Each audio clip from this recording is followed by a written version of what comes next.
Bonjour et bienvenue. Vous écoutez Marqueur, votre podcast 100% PME et marketing durable. Pourquoi ? Parce que le marketing durable, c'est le marqueur de la bonne santé de votre PME. Je m'appelle Diane Cantan et je vous propose de vous évader dans cet épisode avec un invité où nous évoquerons sa vision du marketing durable et sa vision de l'avenir des entreprises liées aux enjeux RSE. Bonjour Assaël. Bonjour Diane.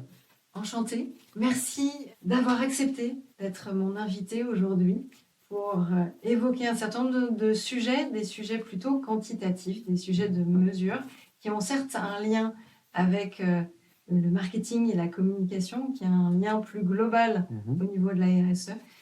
Si je peux me permettre de te présenter, et puis tu pourras compléter. Avec plaisir. Si tu as des éléments à compléter.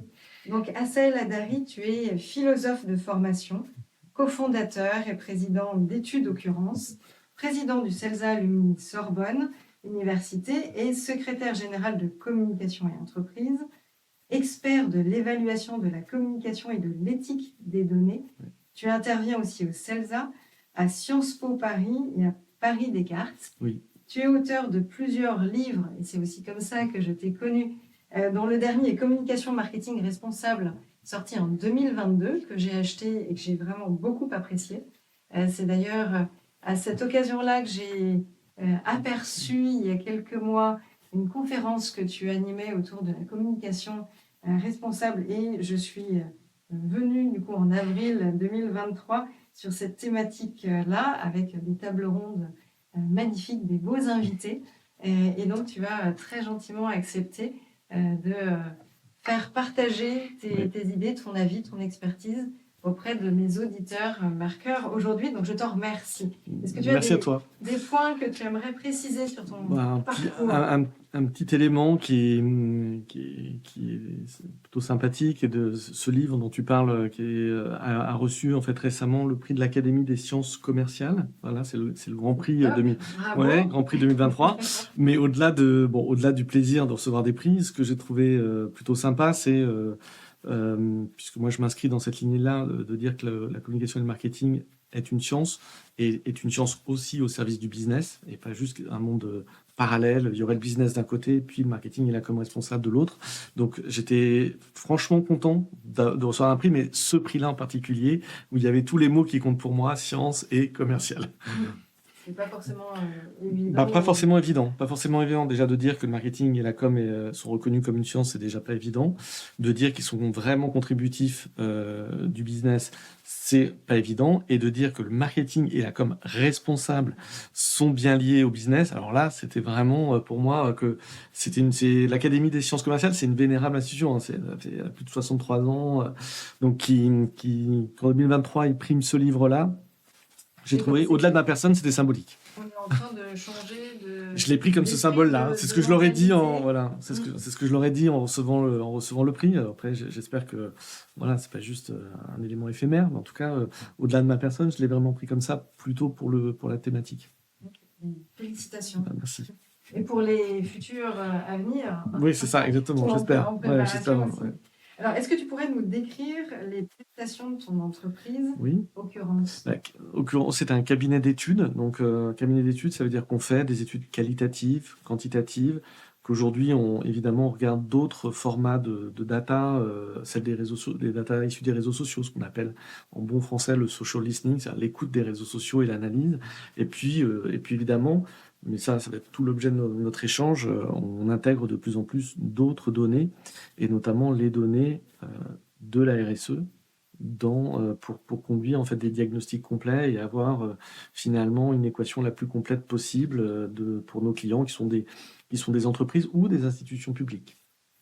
Donc une entreprise qui n'est pas nouvelle, qui date un peu. Qui date d'il y a 28 ans. Ça fait 28 ans qu'on s'est créé en 95, en effet. Tu avais déjà cet axe-là à l'époque Non, pas. Alors, le métier, oui, hein, le métier d'être un tiers de confiance, d'être un évaluateur, de travailler sur la notion de retour sur investissement, de tableau de bord, etc. Oui, parce que ça, c'est notre signature. D'ailleurs, elle n'a pas changé depuis la création d'Occurrence en 95. C'est éclairer vos décisions. Donc, les décisions, c'est bien les dirigeants des entreprises pour lesquelles on bosse qui prennent les décisions, mais la question c'est sur la base de quoi? Alors, on peut le faire sur juste la base de l'intuition, on peut faire sur du pifomètre, sur du doigt mouillé. Nous, on prétend que il faut ça, il faut très bien l'intuition, très bien l'expérience, mais quand même un petit peu de données, un petit peu de raison, un petit peu de rationalité, c'est pas mal. Et donc ça n'a pas changé. En revanche, pour être très clairement, la notion de RSE, de responsabilité, n'était pas du tout présente dans le projet en 95. D'ailleurs, j'ai regardé un peu, parce que je me souvenais de ce sujet-là, et en fait, 95, c'est l'année de la première COP en Allemagne. Je l'ai retrouvé pour notre échange là, mais aucun souvenir. Il n'y avait pas d'incidence par rapport à... Non, alors par rapport à mon métier, pas du tout. Ouais, ouais. non, pas du tout. Moi, je sais, peut-être on va en parler, mais je sais dater en tout cas ma rencontre, je le dis souvent comme ça, avec le sujet. Voilà, ma rencontre avec ce sujet, c'est la norme ISO 26000. Donc certains font des rencontres avec des gens. 2010. Donc moi, je rencontre une norme. Donc certains vont dire, ce mec est complètement fou. On rencontre des gens, on rencontre pas une norme, etc., etc. Mais en tout cas, quand on fait un métier de mesure, découvrir une norme qui dit la RSE, vous croyez que c'est un truc un peu de foufou, etc., etc. Mais en fait, ça se met en norme, ça se pilote, ça se monitore, ça se travaille. Et donc, en fait, parce qu'on peut voir la norme, on peut voir la RSE de ce point de vue-là, alors c'est un vrai sujet dans une langue que peut comprendre un patron d'entreprise. Là, je me suis dit, ok, là, ça m'a parlé. La norme, en plus, elle est très belle. C'est aussi surprenant de dire ça, parce que je parle de rencontre avec une belle norme. Ça peut paraître un peu surprenant, mais cette norme, elle est très, très atypique par rapport à la norme ISO 9001 qu'on connaît, ou des choses comme ça. Elle est extrêmement bien écrite. Elle est très travaillée en matière, je voudrais presque dire littéraire. Et donc, elle fait cette symbiose entre quelque chose qui est tout à fait classique d'une norme, avec des cadres, etc., une proposition de structure, etc., et en même temps, un vocabulaire, une manière d'appréhender qui est très pertinente par rapport au sujet RSE. Et assez peu d'entreprises l'utilisent ou Alors en fait, il y a beaucoup d'entreprises qui utilisent des référentiels qui sont basés sur la norme ISO 26000, parce que la norme ISO 26000, quand elle est arrivée, elle a dit en fait, prenez-moi, voilà, utilisez-moi, mettez cette norme dans le fond de sauce de tous vos diagnostics RSE. Et donc, depuis, quand vous êtes certifié AFNOR RSE, en fait, au fond, c'est la norme ISO 26000. Quand on est certifié Lucie, c'est la norme ISO 26000. Quand on est certifié dans notre secteur agence active, agence RSE responsable, c'est la norme ISO 26000 qui est derrière. Donc parfois on ne sait pas forcément, enfin on ne sait pas, on devrait savoir, mais et puis voilà, donc la norme RSE en fait elle a fait son job, c'est-à-dire qu'elle a été là pour vraiment évangéliser, pour être un embryon, plein de petites choses qui sont nées depuis. Alors c'est là où on a une contradiction, puisqu'on peut dire on est certifié ISO 9001, 27001, 14001. Et finalement, l'ISO 26000, on ne peut pas dire... Non, on peut dire qu'on est engagé dans la norme. On peut dire qu'on est engagé dans la norme, puisque alors c'est à la fois la beauté dont je parlais tout à l'heure, et peut-être la limite aussi dans l'usage. Oui, c'est un frein, c'est tout le monde... C'est le côté, mais ça, c'est ce côté un peu old school. Quand on a une norme, on veut absolument pouvoir dire j'y suis, etc. Or, la norme ISO 26000, elle dit, en fait, non, tu ne seras jamais pleinement RSE, parce que c'est un chemin. C'est pas un aboutissement. Et donc, ça, évidemment, moi, le premier, je suis patron d'une PME, je me dis, mais qu'est-ce que c'est que ça? Alors, je me décarcasse, et donc, je peux même pas mettre un énorme tampon, et donc, alors après, je vais appeler ça, parfois, j'appelle ça un peu, de manière méchante, les marchands du temple, mais il a fallu, à un moment donné, que tous ces organismes de certification trouvent un moyen. Donc, c'est pour ça qu'ils ont remis une couche sur la norme ISO 26000, pour eux dire, pour pouvoir mettre des 3 étoiles, des notes, etc. Moi, je suis, par exemple, je suis certifié par la norme ISO 26000 AFNOR. Je le regrette, mais leur système est une note sur 100. Donc ça sous-entend que je pourrais être à 100 sur 100. Et ça, être à 100 sur 100, c'est assez contraire avec la norme ISO 26000. Il y a Voilà. cette ouverture ou ce système d'amélioration continue, un peu Exactement. comme la roue de Noun, Exactement, c'est PDCA, exactement. et en permanence en train de Et faire avancer cette roue. exactement, ou parfois je prends un exemple qui est hors du sujet, mais qui est l'échelle de Richter. L'échelle de Richter sur le tremblement de terre, c'est une norme ouverte.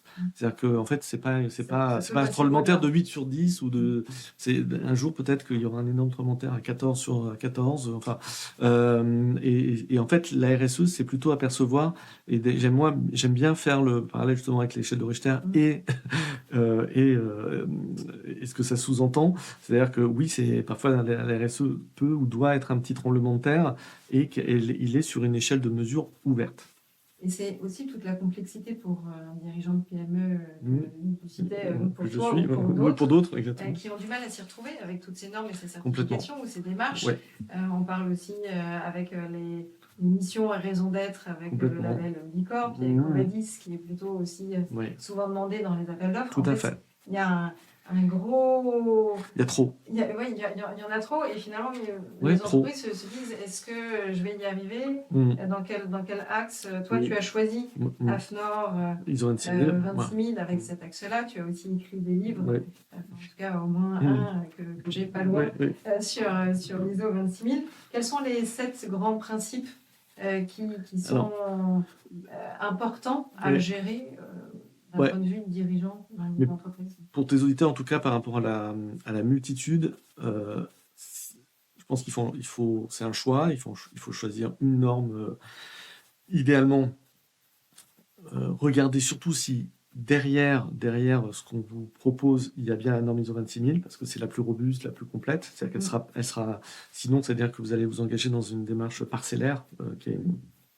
Donc, et c'est ça l'intérêt de la norme ISO 26000. Ensuite, qu'on mette une couche Lucie ou autre chose, pourquoi pas. Mais il faut que le fond soit la norme ISO 26000 parce qu'elle est exhaustive. C'est-à-dire que la norme ISO 26000, elle pose, on parle parfois de la marguerite. Si vous allez voir des images, vous tomberez souvent sous un format un peu de marguerite avec on appelle les 7 questions centrales de la norme ISO 26000. Et en fait, en regardant juste ce dessin-là, vous comprendrez cette dimension holistique, la dimension de complétude de la norme. Elle passe en revue l'interne, la loyauté des pratiques, évidemment l'environnement, etc., le droit du travail. Enfin, toutes les composantes de la RSE sont prises en compte et justement pas une partie. Et son dernier grand mérite, c'est de dire il y a le cœur de la marguerite, le cercle du milieu, qui est la gouvernance. Et donc, en fait, elle vient vraiment... C'est pour ça que c'est une norme, je trouve, très...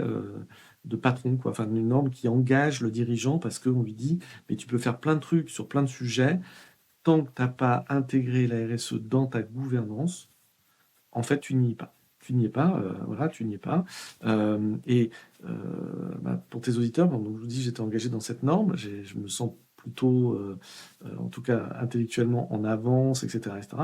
Moi, je n'ai que 47 sur 100 à la norme ISO 26000. Et pourquoi c'est intéressant et pourquoi ça ne me choque pas d'afficher alors que je me pensais... j'étais déçu, quand on arrive à 47, on est déçu. On se dit, on a l'habitude, à l'école, j'aurais pas eu mon bac, j'ai pas la note, j'ai pas 10, j'ai pas la moyenne, on n'est pas content. Mais ensuite, on se dit, mais voilà à quoi ça sert une norme, c'est je sais où je suis pas bon. Je sais où je dois progresser. Et ça, c'est quand même magique, quoi. C'est-à-dire qu'on vous laisse pas dans la pampa en vous disant t'y es pas, en disant et puis je te dirai pas où il faut aller améliorer, quoi. Donc là, en fait, vous avez ça. Moi, je sais très bien, par exemple, je partage avec tes auditeurs, là où je perds quasiment 20-25 points, c'est sur les sous-traitants. Mes sous-traitants n'y sont pas. Enfin, ils sont pas. Je n'ai pas pu récupérer d'informations, ils ne m'en ont pas donné, et donc mes sous-traitants, qui est une partie importante. La RSE, c'est pas juste celle de l'entreprise, c'est celle de son écosystème. Et donc, mes sous-traitants n'y sont pas. Et là, ça me met face à mes réalités. C'est est-ce que je change de sous-traitant ? Est-ce que j'arrive à contraindre mes sous-traitants d'y aller ? Ce qui n'est pas simple. Puis changer de sous-traitant, c'est compliqué. J'en ai qui sont, on est habitué à des pratiques communes, ça fait 10 ans, 15 ans, etc.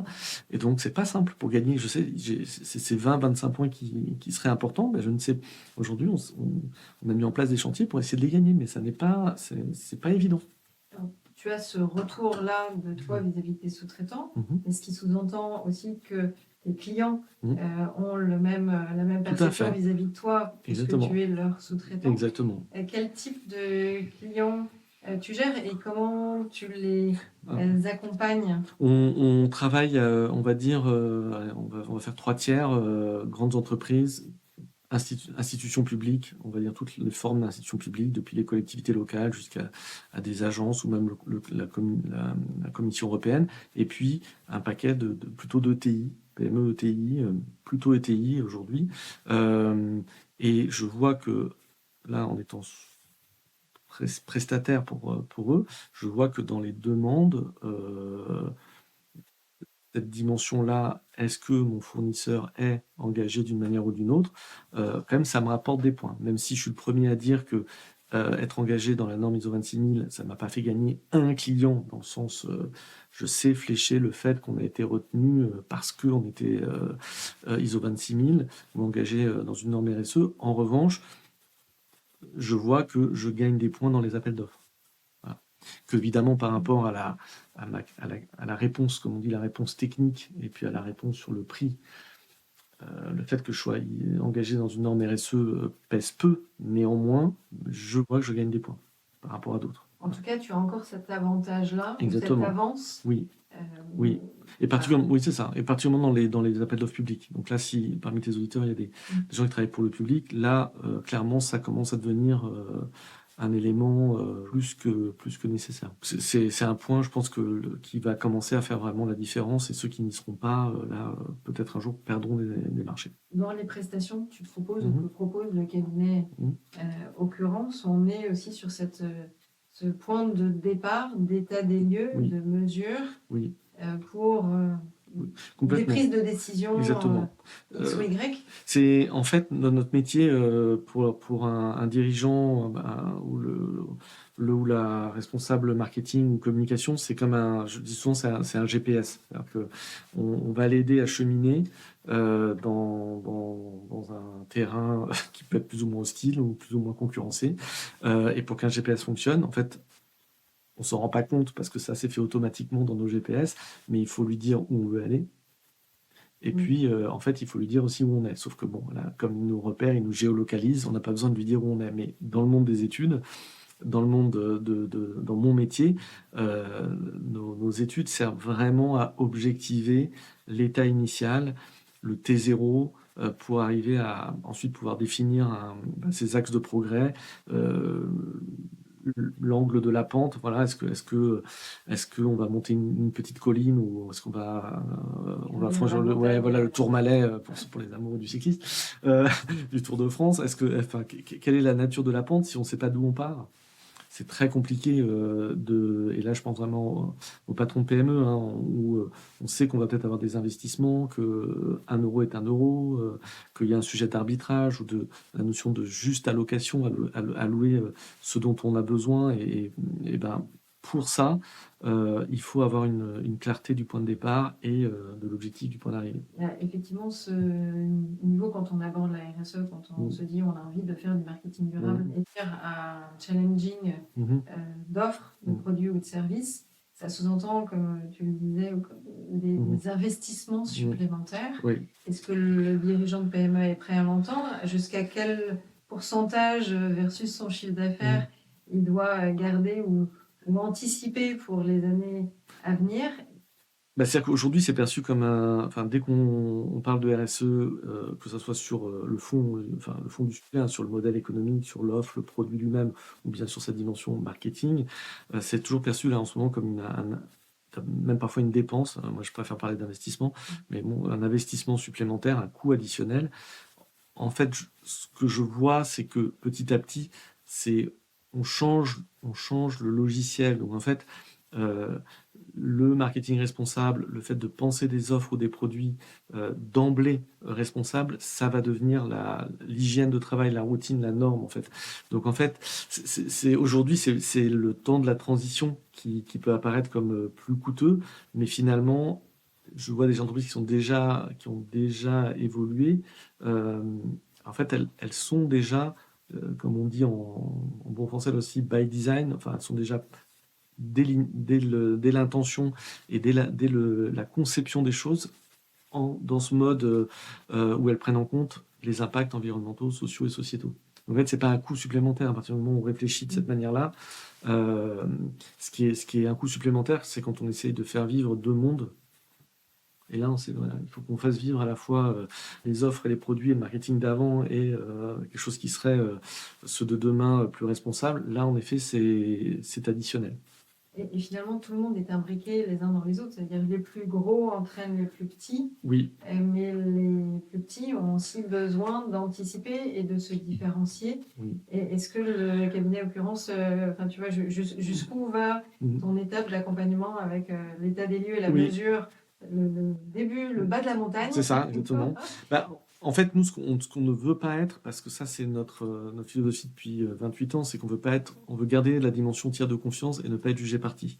Donc, en fait, on mesure, on objectivise, on fait des recommandations, on fait même parfois des ateliers, ce qu'on appelle de design thinking, ou des ateliers de création pour passer des constats à un plan d'action.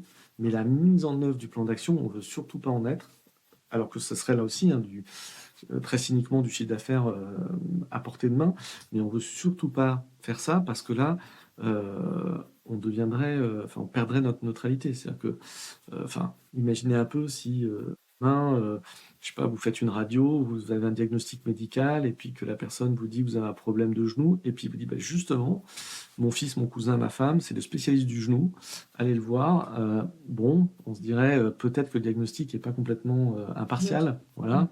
Donc, nous, on essaie de résoudre ça à notre échelle. C'est tentant, hein. Ça va typiquement quelque chose qui est tentant commercialement. Voilà. Mais que vraiment, depuis 28 ans, on ne fait pas. En revanche, puisque justement, on n'a aucune arrière-pensée mercantile après notre travail, alors en revanche, on se permet d'aller très très loin dans les recommandations et d'être très... ça donne beaucoup de liberté de ton. Enfin, c'est-à-dire que voilà, on n'a pas à recommander le scénario A, B ou C. On est vraiment très... on peut aller très loin dans les... Et même, un peu, pas dans la provocation, mais c'est pour ça que je parlais un peu de tremblement de terre tout à l'heure. On peut aller assez loin dans le fait d'être un peu le perturbateur ou le secouer la pulpe, parce que on ne cherchera pas à vendre quelque chose derrière. Et en fait, ça, c'est une position assez... à court terme qui peut se dire on perd de l'argent et puis en fait assez vite on se dit mais quel confort de travail.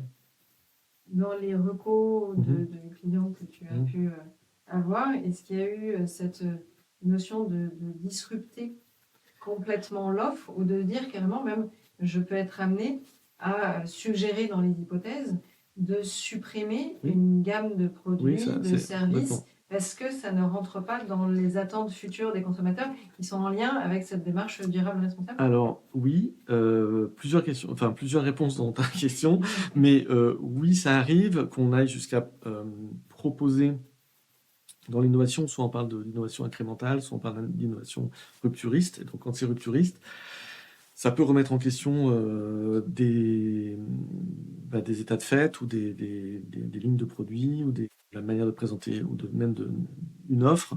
Donc il peut y avoir en effet des scénarios qui sont réellement rupturistes où on va aller assez loin dans l'échelle de Richter des tremblements de terre. En revanche, il y a quand même toujours un point, et ça on pourra en reparler parce que ça peut être un peu contre-intuitif, c'est que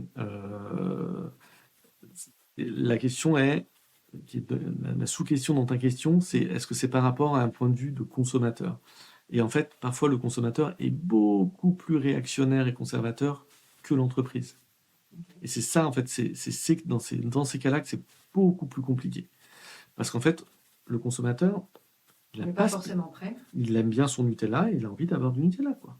Voilà. Et si on lui fait à moins 50%, il y a d'un seul coup une émeute dans un supermarché.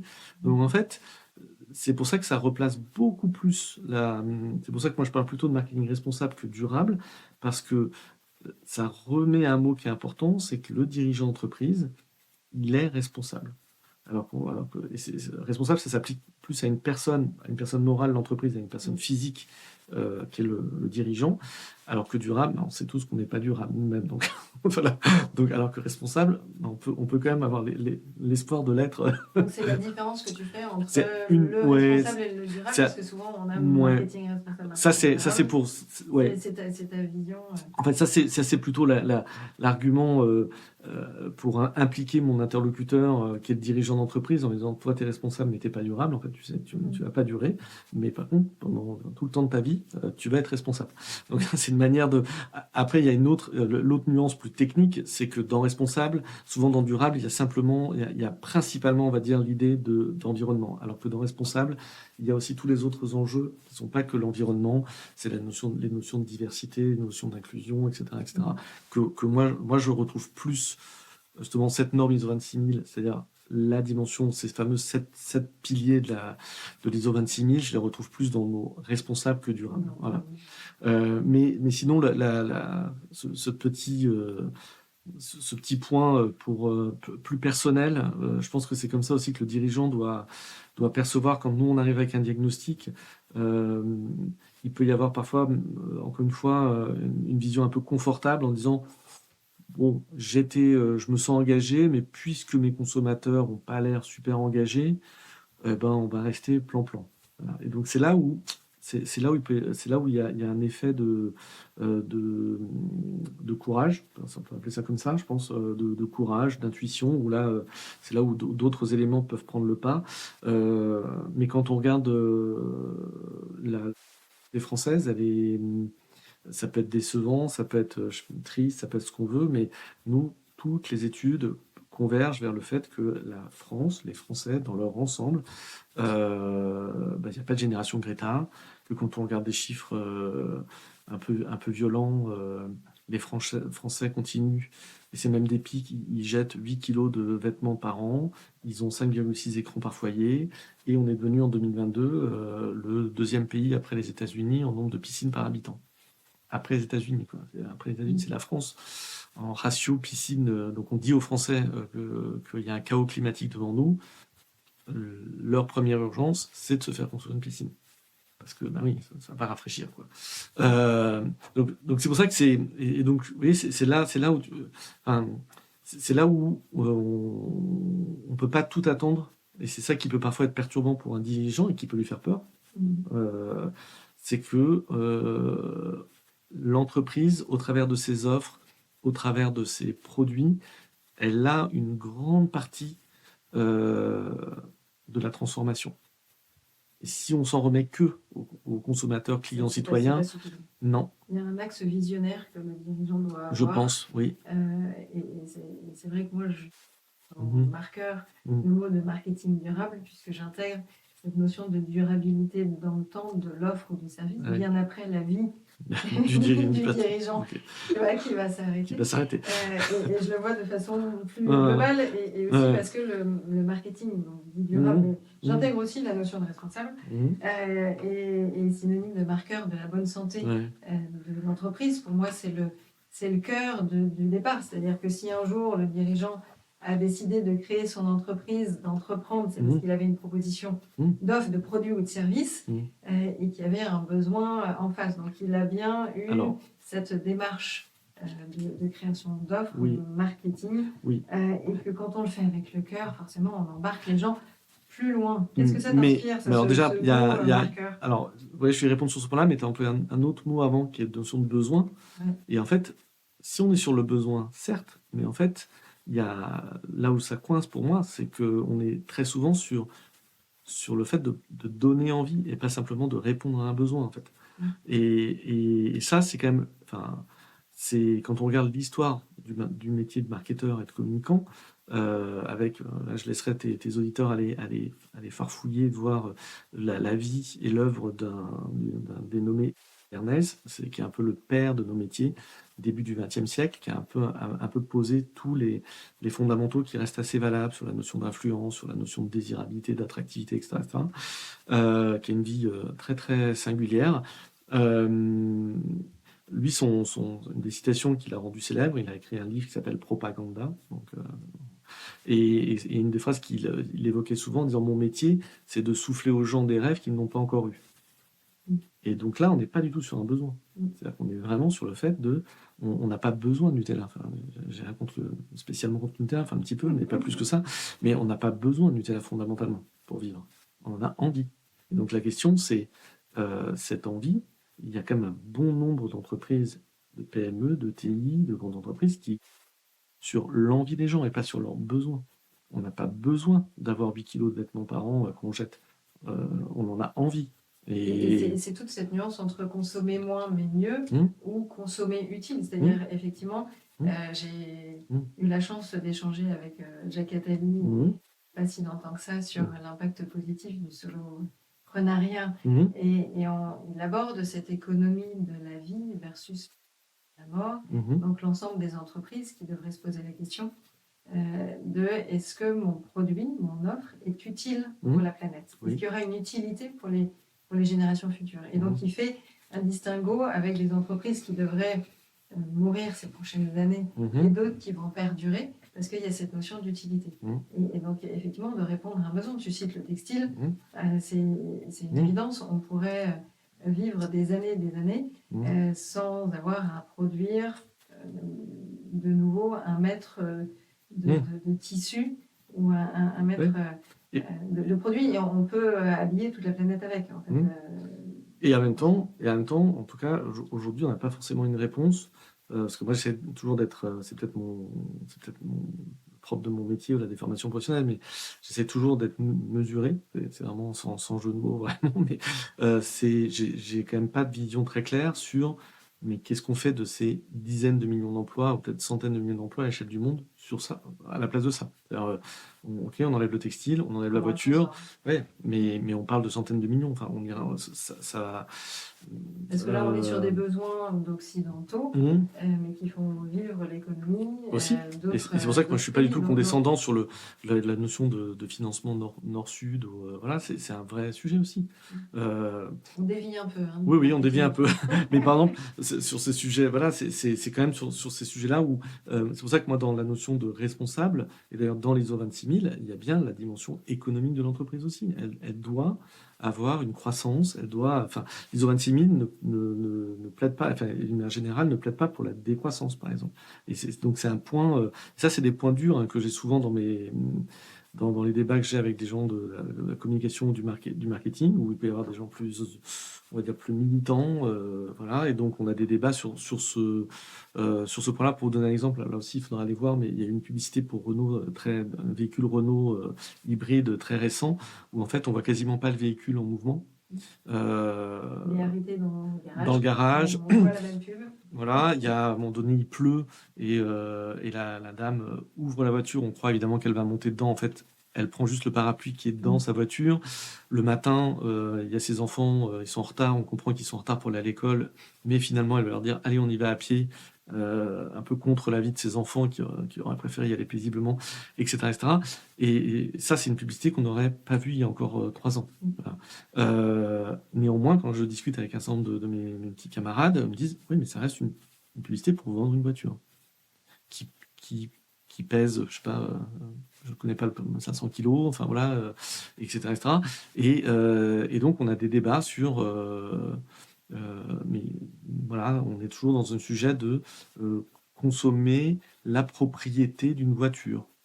C'est ma voiture qui est dans mon garage, même si c'est pour pas bouger, ce qui est d'ailleurs le cas, pour le dire, de la majorité des voitures, en tout cas pour les gens qui dans un monde urbain.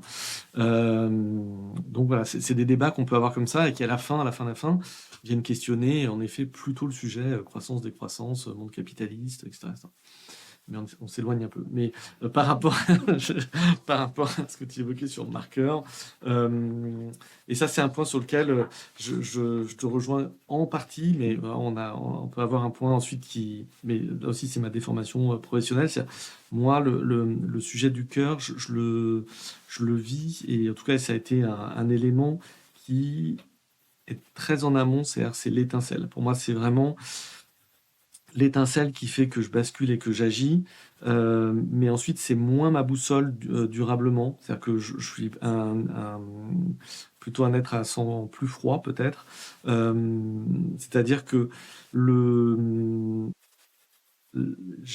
je trouve que pour durer, on a besoin d'une boussole peut-être un peu plus austère, mais plus de type tableau de bord, indicateur, etc., etc. Et je me méfie dans la durée de pas du cœur, mais de quelque chose qui aurait pu être une passade. Alors, je pense que moi, je suis marié depuis 27 ans, donc je ne suis pas concerné, mais en fait, en France, il y a quand même. En fait, le taux, c'est 45% de divorcés, en fait. Donc, je me dis, c'est que malheureusement, peut-être parfois, notre cœur qui nous a dit qu'on aimait quelque chose, ou quelqu'un, 1 an, 2 ans, 3 ans, 7 ans plus tard, il nous dit qu'en fait, on l'aime plus. Et donc, parfois, je m'en méfie parce que je pense qu'il peut être un peu versatile ou un peu changeant, etc. Et je me dis, bon, voilà, l'au bout à 100 degrés, ok, c'était vrai il y a 100 ans, c'est vrai demain, ce sera vrai. Et donc ça, là, il y a l'étincelle du cœur pour moi, il y a voilà, le twist qui se fait qu'à la fin, on s'aligne vite, mais ensuite, mon sujet, c'est plutôt la balance, quoi. C'est-à-dire que, en fait, la balance, c'est-à-dire que pour faire durer une action, pour l'améliorer dans le temps, voilà, mon driver, ça va plutôt être ça. Et les deux sont pas du tout, dans des mondes parallèles. Et moi, un des bouquins que j'ai écrit, j'ai l'air très pénible, enfin, sur la mesure, sur les KPI, sur machin, etc. La préface du livre, c'est Philippe Conticini qui l'a fait, donc champion, pour ceux qui regardent les émissions sur la pâtisserie, là, vous le voyez de temps en temps. Il a été champion du monde de pâtisserie. C'est vraiment Et en fait, lui, il explique assez bien ça dans la préface qu'il a eu la gentillesse de me faire. Il explique à quel point il y a un élément très instinctif, voire presque animal, voire très passionné, passionnel quand il crée. Où là, il va faire des essais, des erreurs, il va aimer, détester, justement. Enfin, ça va être un moment de très, très, très, voilà, très fou, presque. Et puis, à un moment donné, il a sa recette, et là, son sujet à lui, c'est comment mon Paris-Brest, tous les jours, il a le même goût, tous les jours, il a le goût parfait, tous les jours, dans toutes mes boutiques, il est pareil, il est parfait à ma vision créative du départ, et là, il a une balance à 0,1 g. C'est-à-dire que là, on déconne plus. Enfin, on déconne plus. On n'est plus on ne touche plus. Il n'y a pas d'erreur possible. Ouais, il n'y a plus d'erreur parce qu'à un moment donné, il y a cette notion de pérennité de la recette, pérennité de la qualité. Et il y a la phase hyper créative, où peut-être qu'on va faire 1000 Paris-Brest. Voilà. Et puis à la fin, ok, il faut que le grammage de sel il soit constant, quoi. À 0,1 g, enfin des trucs qu'on n'a même pas dans nos cuisines, voilà. Voilà. Et donc c'est ce mélange-là qui, en tout cas moi, qui m'anime beaucoup.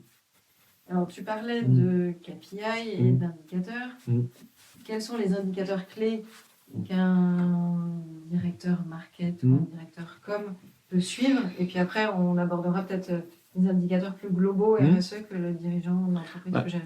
Encore une fois, de 1995 on va dire, à 2000, ma rencontre avec cette fameuse norme ISO 26000, 100% de notre activité, et ça reste encore une grande partie de notre activité, c'était vraiment de mesurer cette notion de retour sur investissement. C'est-à-dire, on confie au directeur marketing, à la directrice marketing, des ressources, des moyens, etc., etc. Et en face, on lui demande d'optimiser cette ressource ou de créer de la valeur avec cette ressource.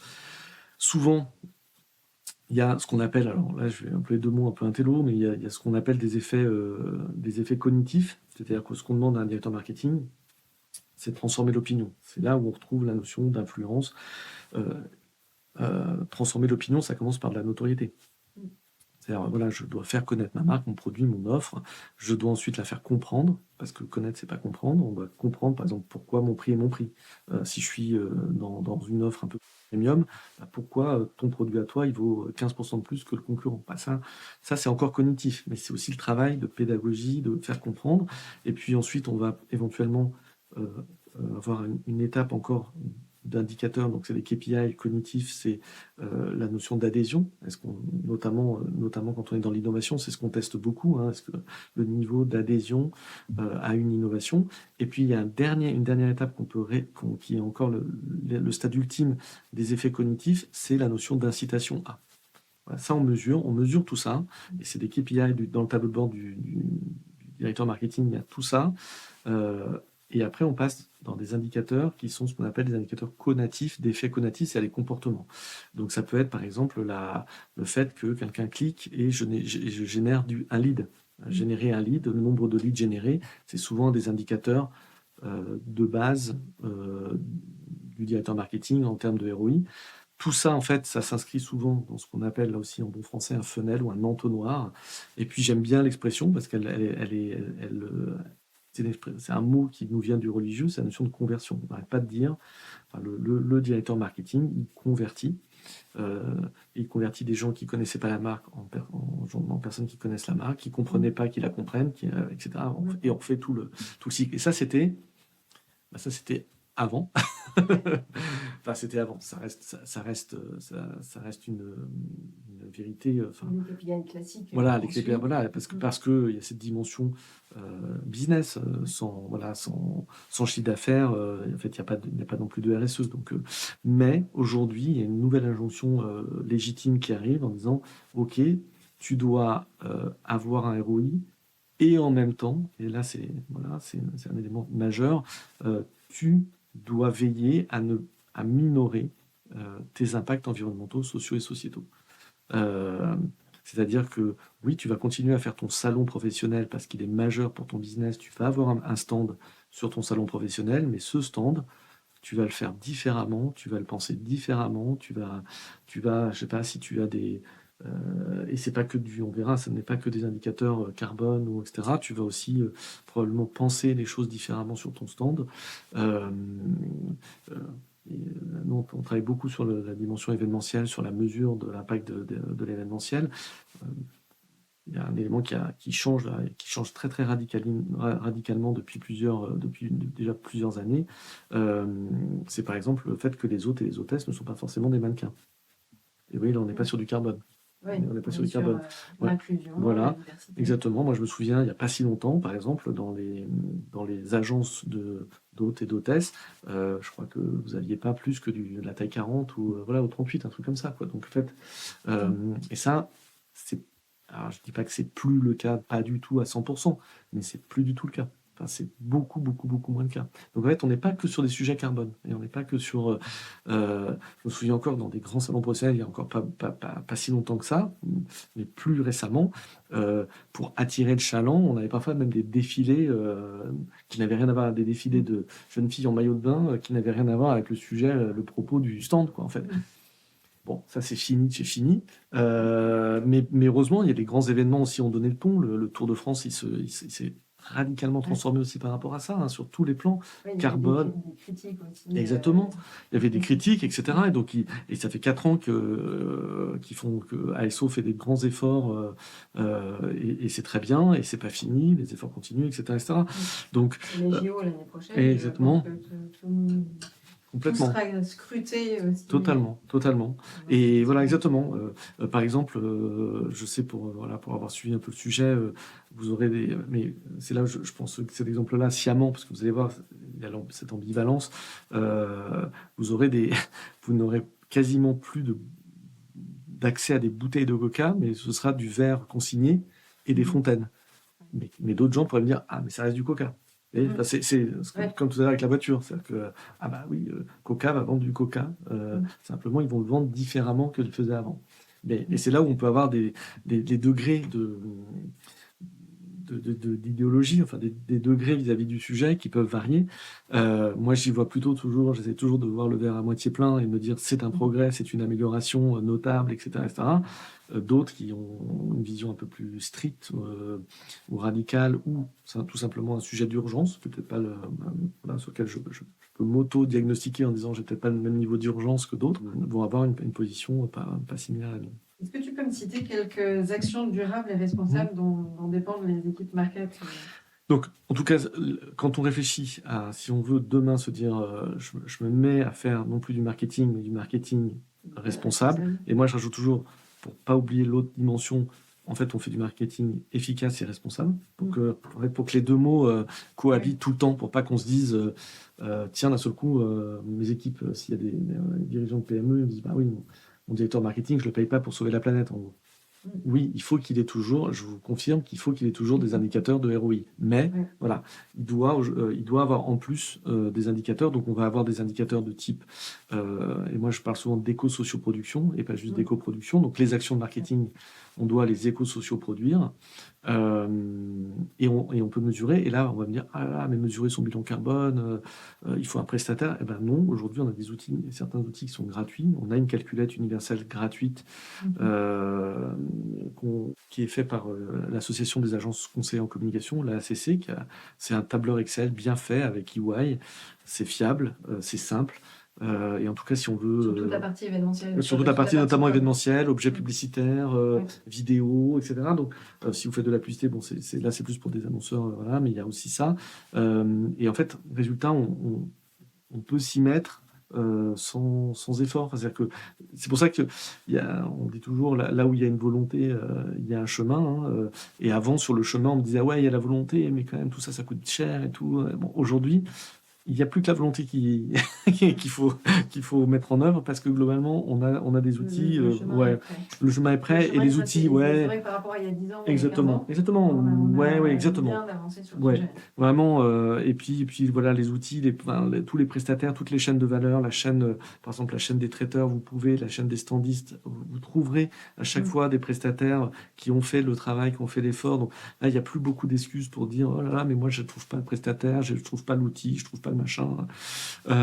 Donc, on va avoir des indicateurs comme ça. Voilà, quelque chose pour montrer que c'est pas toujours. Encore une fois, il y a le carbone, mais pas que le carbone. Par exemple, vous avez une offre ou un produit. Par exemple, si on fait du marketing responsable, on arrête. J'imagine que personne chez tes auditeurs ne le faisait, mais on arrête, par exemple, d'acheter des faux commentaires, des faux fans ou des faux likes sur les réseaux sociaux, par exemple. Là, c'était à l'époque pour augmenter. Voilà, bien, hein. oui, bah, mais malheureusement, ce temps-là n'est pas totalement révolu. C'est-à-dire que nous, quand on fait des audits, et aussi qu'on est souvent encore à entre 15 et 20% de faux. Oui, comme ça. Oui, Encore. ouais. Donc attention. C'est-à-dire que... Et là, pareil, c'est pour ça que je parle souvent, C'est moi. aussi une question d'éthique. Alors, c'est le mot que j'allais employer. C'est exactement le mot que j'allais employer. Donc, tu vois, parce qu'en fait, là-dessus, avant que la police vienne vous chercher, qu'un juge vienne vous chercher, voilà, il y a très peu de risques. Je le dis, il y a très peu de risques qu'on vienne nous chercher. Il faut arriver à démontrer qu'il y a un préjudice, etc. Donc, en fait, ça renvoie plutôt à l'éthique. C'est-à-dire que l'éthique, c'est vraiment quand on n'a pas le gendarme au-dessus de l'épaule, est-ce que je fais ou est-ce que je fais pas? Globalement, là, faire des faux commentaires, ça coûte pas cher, c'est quasiment invisible. Donc en fait, le seul levier pour ne pas le faire, c'est votre éthique. Et c'est là que ça devient d'ailleurs intéressant. Et on peut me dire aussi, ah mais mes concurrents le font. Et c'est tout le sujet que tu as évoqué tout à l'heure, c'est de se dire, et donc c'est tout le sujet en se disant, bah oui, tes concurrents le font, etc. mais il ne faut pas le faire.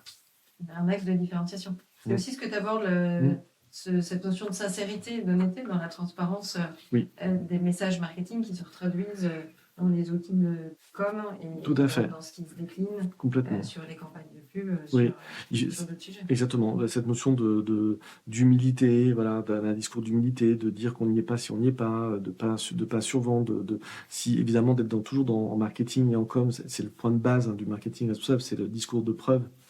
Il y a une expression que j'aime bien, on a un collaborateur ici qui est d'origine québécoise, et donc il a une expression, il a ces expressions, mais il y en a une qui est vraiment très intéressante. Il dit en gros, les babines viennent après les bottines.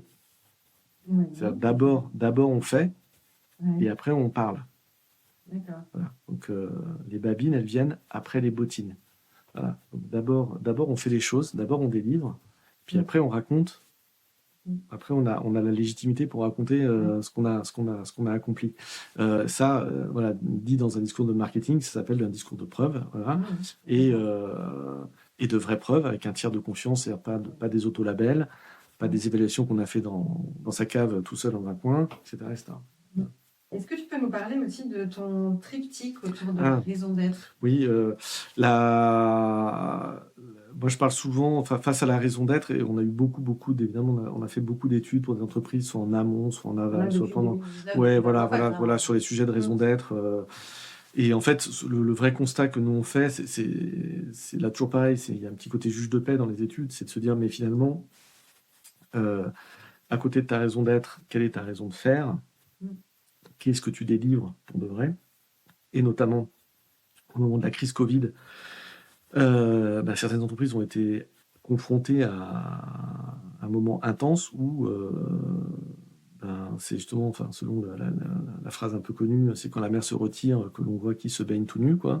Et donc, des moments de crise et des moments de crise, la mer se retire et on voit qui a fait et qui n'a pas fait, quoi, qui était au rendez-vous. Je sais pas, pour prendre un exemple que j'aime beaucoup, qui est la Maïf. Voilà, pendant la crise Covid, la Maïf a remboursé tout ou partie des primes d'assurance automobile en disant à ses sociétaires, donc, vous n'avez pas roulé, donc vous n'avez pas pris de risque, donc j'ai pas eu à rembourser, donc je vous rends votre cotisation. Le montant. Voilà. Donc, et ça, et même ils ont fait encore plus fort, ils ont dit si vous en voulez pas du montant, on flèche vers une association qui en bénéficiera. Donc là, il y a un petit côté, comme diraient mes enfants, ils ont plié le game.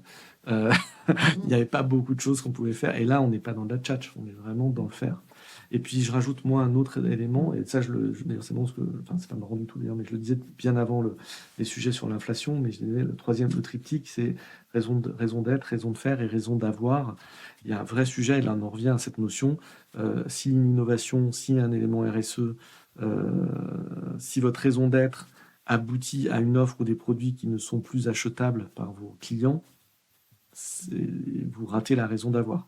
Et là, on le voit sur le bio, par exemple, en ce moment. Le bio, c'est vraiment une vraie crise en France, une vraie crise sur le bio. Le lait bio, on commence à avoir des gens qui vendent leur lait bio comme du lait normal pour avoir un débouché économique. C'est-à-dire que c'est Parce qu'il y a cette différence de prix. Il y a une différence de prix qui n'est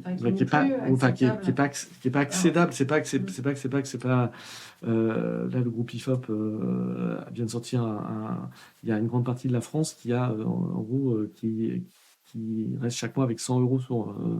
Donc en fait, il y a un sujet, c'est d'accessible. C'est pas l'acceptable, est-ce que c'est accessible? Manger de la fraise du Tarn bio, c'est pas forcément accessible. Donc c'est tout le problème. D'ailleurs, j'ai eu une fois dans un séminaire, enfin dans une conférence, un débat sur la marque de fast fashion chinoise Shein.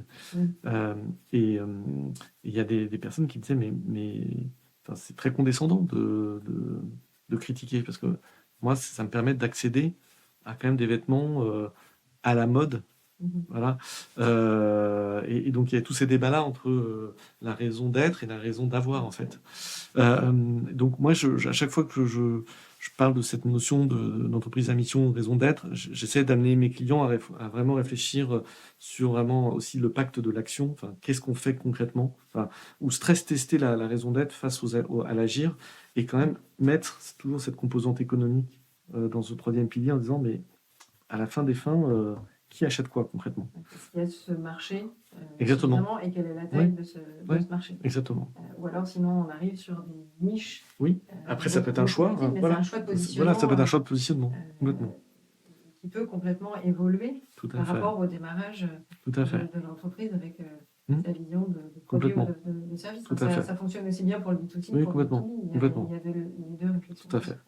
Dans les questions que j'ai l'habitude de poser aux invités, l'éco-geste, est-ce que tu en as un que tu aimerais partager ou un qui est utile pour les générations futures? Tu as parlé de tes enfants ou d'autres. Est-ce qu'il y en a un que tu as envie de partager?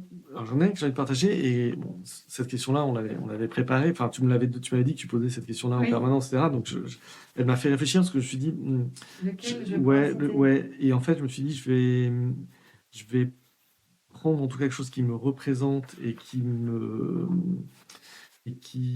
peut être un pas de côté, mais en tout cas pour moi, je le classe comme un éco-geste. C'est un éco-geste plutôt intellectuel. C'est mon éco-geste à moi, c'est d'être nuancé. Et en fait, je pense que c'est un éco-geste. Parce que je pense qu'aujourd'hui, en 2023, regarder le monde, regarder les choses, regarder l'actualité, regarder ces sujets de RSE dans une démarche de nuance. Il y a un livre que j'aime beaucoup qui est signé par Jean Birenbaum qui s'appelle « Le courage de la nuance ». Et en effet, c'est un vrai travail que d'être nuancé. Et moi, j'essaie de le donner à mes... Enfin, voilà, de partager ça, en tout cas, avec mes enfants. J'ai 2 grands-enfants. Et donc, de se dire, finalement, comment on peut avoir une position mesurée sur les choses. Ça prend du temps d'être nuancé, ça oblige d'ailleurs à la lenteur, ce qui me va assez bien par rapport au sujet RSE, hein. Ça oblige à de la lenteur, au fait de partager de la donnée, de pas basculer dans une forme d'immédiateté, de fureur, de radicalité. Et donc ça me plaît bien.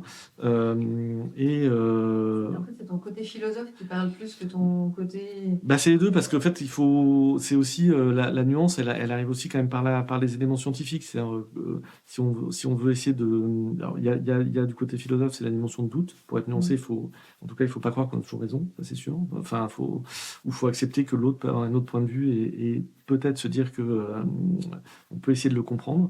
Donc ça renvoie aussi à un sujet d'écoute que tu as abordé, qui est voilà. Et puis voilà, exactement. Et puis quand même, il y a un sujet assez vite sur les notions d'objectivation, de données, etc., etc., en se disant, bon, finalement, il y a une phrase d'ailleurs que Étienne Klein cite souvent, qui n'est pas de lui, qui est de Proust. Donc je vais la partager avec ses auditeurs. Donc je fais mienne une citation de Proust donnée par Étienne Klein pour bien remettre tout voilà. Il dit, donc il cite Proust et il dit, j'ai toujours honoré ceux qui défendent la grammaire et la logique. On se rend compte 50 ans après qu'ils ont conjuré de grands périls. Donc voilà, enfin, essayer de se poser sur la logique et de se poser sur la grammaire. Moi, je dis souvent d'ailleurs que les gens du marketing, ça devrait être les chiffres et les lettres. Voilà, comme les communicants. Voilà, voilà, exactement. Donc les chiffres et les lettres, il y a un peu de ça. Et quand on aborde des sujets comme ça, ben finalement, c'est un éco-geste.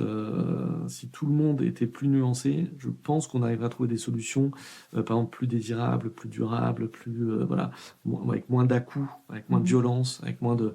Parce que finalement, le monde de demain, RSE, il faudrait qu'il soit désirable. Ou alors, ce serait une dictature.